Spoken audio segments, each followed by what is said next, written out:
Sean Haney here with RealAgriculture.com and Real Ag Radio, Rural Radio 147 on Sirius XM. Joined right now by the president of APAS.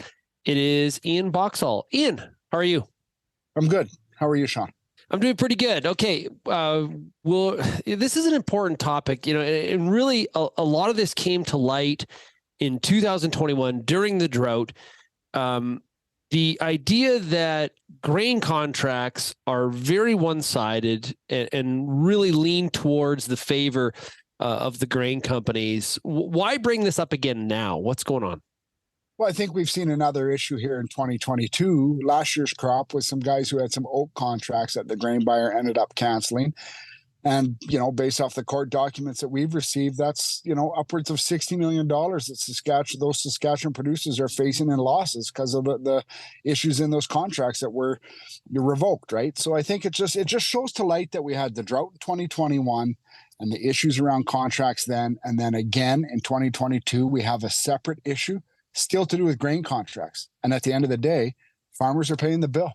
So what fixes this? What makes them, what for you, what swings the pendulum more to where it feels a little bit more fair for farmers?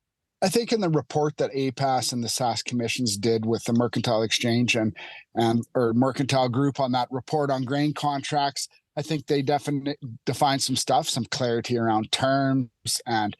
But at the end of the day, what I want to see is some protection in there for producers, right? Like they are very one-sided. The grain buyer takes zero risk in this. And you just think of agriculture as already a risky business, right? We have volatility in the market, volatility in the cost of our inputs, Mother Nature, all these things. And then when it comes to a grain contract, we are still facing these huge risks. And, my understanding, the Canadian Grain Commission has it in their mandate where they can do some of the stuff that we're asking, look at contracts and standardize some of the terms and some of the reference in there. And I want to just pressure the ag minister. Now's the time. How many years in a row do farmers need to face issues with grain contracts before we're going to get a backbone and do something? Okay. So what do you want that something to be like? I'll give the other side of what I heard during 2021 when we talked about this a lot. It was farmers signed the contract. They were supposed to deliver X amount of grain. They couldn't do so because of obviously poor yields due to weather. There's another side of that transaction. Somebody expecting that grain, and the grain company shouldn't have to carry that risk load all by themselves. So how do we fix this so that it works for the parties? And that's right. Farmers signed those contracts. I signed some that I had to get, pay the difference because I was short. I understand all that. But there were some stuff in 2020 that was a little fishy, right? Barley, for example, it's not traded on the open market. So people went in July. I heard lots of stories, farmers going in July saying, I'm not going to have the barley. And they're like, they pull this fictitious number out of the air. Well, here's what it's going to cost you to get because it isn't traded. What's the cost to get out of the contract? What was the administration fee? What was the penalty? There was a lot of variances from company to company that farmers ended up paying the bill on. I don't ever want to see a contract so restrictive that we can't negotiate. But I do think there is some clarity that can be put in them. There can be a little bit of protection for the farmer. If you look up force majeure, what's happened on these old contracts, the buyer did a force majeure. Well, if you look up the definition in the dictionary, Sean, it's an act of God. 2021 was an act of God, right? Widespread Western Canada drought, right? Having your buyer back out where you were going to sell the oats, that's not an act of God. But yet they're able to do force majeure because they have that in the contract. We don't have that option as the seller, right?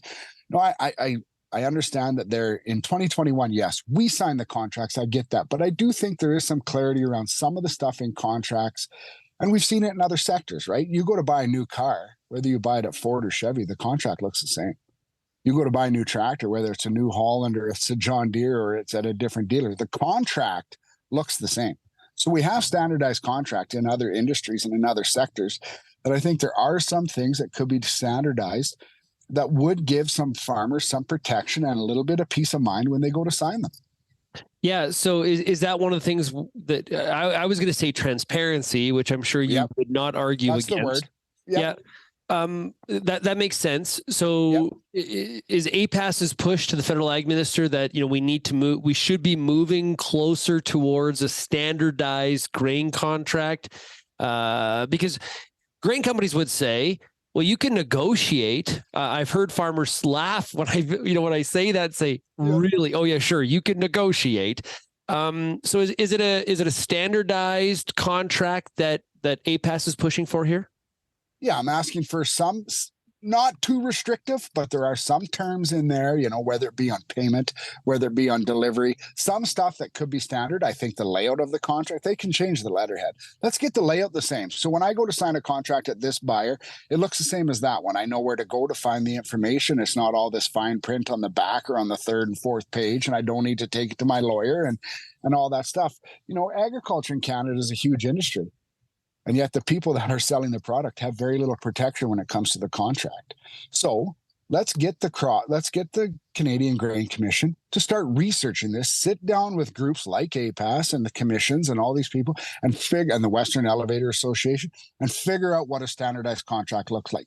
But we need the minister to give the commissioners the mandate to do it, right? Like, let's get a backbone. 2 years in a row, it's cost farmers tens of millions of dollars.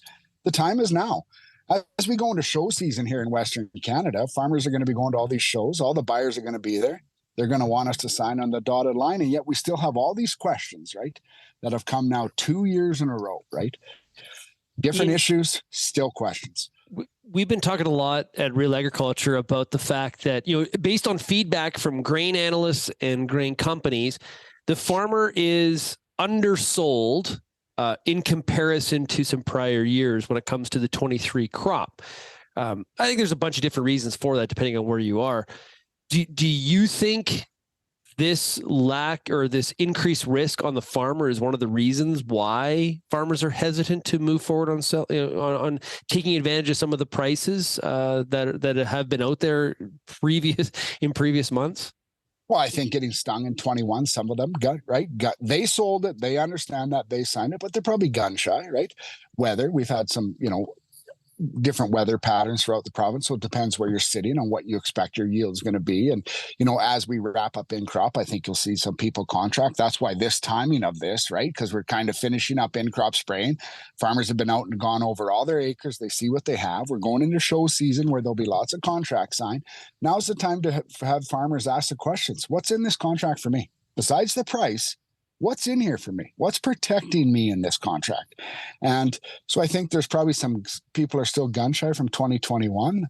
And, you hear issues of what happened here in 2022 with these old contracts. Yeah, I think farmers are gun shy just to sign on the dotted line. Yeah. And my understanding is on the oat situation, the company basically just walked, right? Like walked. Yeah. Yeah. But So, that's the difference here, that you've sort of drawn that line there between 21 Act of God versus a company just decides, maybe we had some sober second thoughts here. I'm sure there's more to it than that. But from a farmer's perspective, I can see how they see it that way. The company just walked on the contracts. And we got the court documents from the court, and there's producers anywhere from a couple $100,000 it costs to there's a producer in there that has $10 million. That this walking away from this old contract will cost him in the lawsuit. Like, we're talking big money here. This isn't peanuts money. And this, and farmers are paying the bill, and it's time. We have in other sectors. And, you especially look at our supply chain and some of the issues we have in that. Maybe some standardized contracts, some protection in there for producer, put some comfort back in the farmer's hands that, okay, I feel good to sign this. I think it helps the supply chain, which in the end helps everybody. This is a big farming in agriculture in Canada is huge. If we can streamline, we talk about supply chain issues all the time, right? If we can streamline some of that by having better contracts and the seller has a peace of mind as the farmer, I think it helps. Have you talked to the federal ag minister about this? And if so, what was her response? So we sent a letter this morning to her asking that it's time that we do this and asking her to reach out to us and let's find a mutual time that works to sit down and get the ball rolling on this. Ian, thanks a lot for joining me here today. Really appreciate it. Important topic. And hopefully you're getting rain when you need it here on the 23 crop. Your crop's okay? You betcha. It looks pretty good in the Northeast. You bet. Okay. That's good. The other area is a little bit more sketchy, but good to hear you got decent conditions. Ian, thanks so much. You betcha. Thanks, Sean.